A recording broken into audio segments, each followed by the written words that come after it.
తెలుగు రాష్ట్రాల్లో అతిపెద్ద lift manufacturer lifts ట్రై.com dealership కూడా ఇవ్వబడును.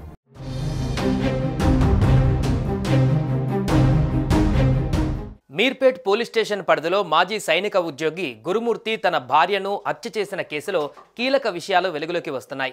గురుమూర్తి రిమాండ్ రిపోర్టులో సంచలన విషయాలు బయటపడ్డాయి. పోలీసులు అతడి తల్లి, సోదరి, తమ్ముడిపైన కూడా కేసు నమోదు చేశారు.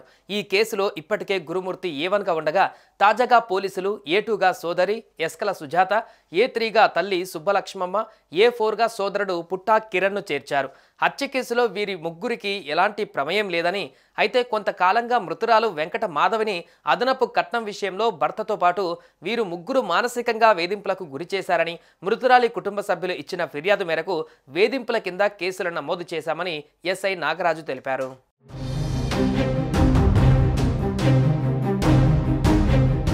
మీర్పేటలో భార్యను హతమార్చి మృతదేహాన్ని ముక్కలుగా చేసి మాయం చేసిన కేసులో పోలీసుల దర్యాప్తు కొనసాగుతుంది. కోర్టు అనుమతితో 4 రోజుల పాటు నిందితుడిని కస్టడీకి తీసుకున్న పోలీసులు 3వ రోజు విచారిస్తున్నారు. విచారణలో పలు కీలక విషయాలను పోలీసులు రాబట్టినట్టుగా తెలుస్తోంది. భార్య మాధవిని గురుమూర్తి ఒక్కడే హత్య చేసినట్లు పోలీసులు గుర్తించారు. గురుమూర్తి పైన హత్యకు సంబంధించి సెక్షన్లు నమోదు చేయగా మిగిలిన ముగ్గురిపైన BNSలోని 85 సెక్షన్ గృహహింస సెక్షన్ కింద కేసు పెట్టారు. 4 రోజుల రిమాండ్లో భాగంగా గురుమూర్తిని 3వ రోజు విచారిస్తున్నారు పోలీసులు. ఈ విచారణలో మరిన్ని నిజాలు వెలుగు చూసే అవకాశాలు కనిపిస్తున్నాయి.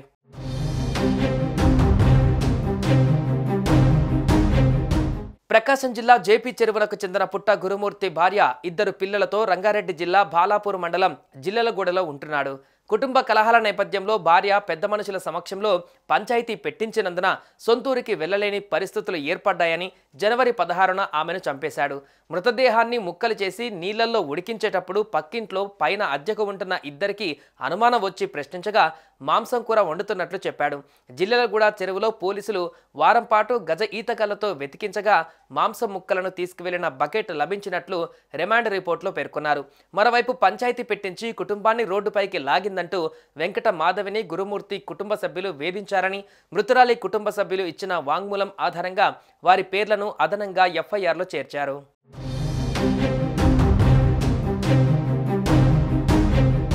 జిల్లెలగూడ చెరువులో వారం పాటు మాధవి మృతదేహం ఆనవాళ్ల కోసం గజ ఈతగాళ్లతో వెతికించగా మాంసం ముక్కలను తీసుకువెళ్లిన బకెట్ లభించినట్లు రిమాండ్ రిపోర్టులో పోలీసులు వెల్లడించారు.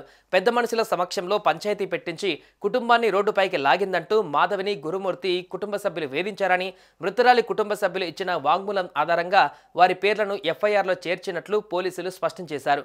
కాగా మాధవి మాంసాన్ని ఉడికించిన సమయంలో కమురు వాసన వచ్చినట్లుగా చుట్టుపక్కల వారు కూడా సమాచారం ఇచ్చారు.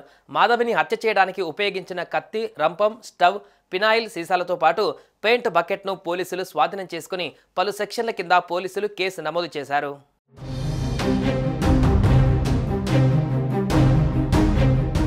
సుమన్ టీవీలో మీ పర్సనల్ అండ్ బిజినెస్ ప్రమోషన్స్ కోసం కింది నెంబర్కి కాంటాక్ట్ చేయండి.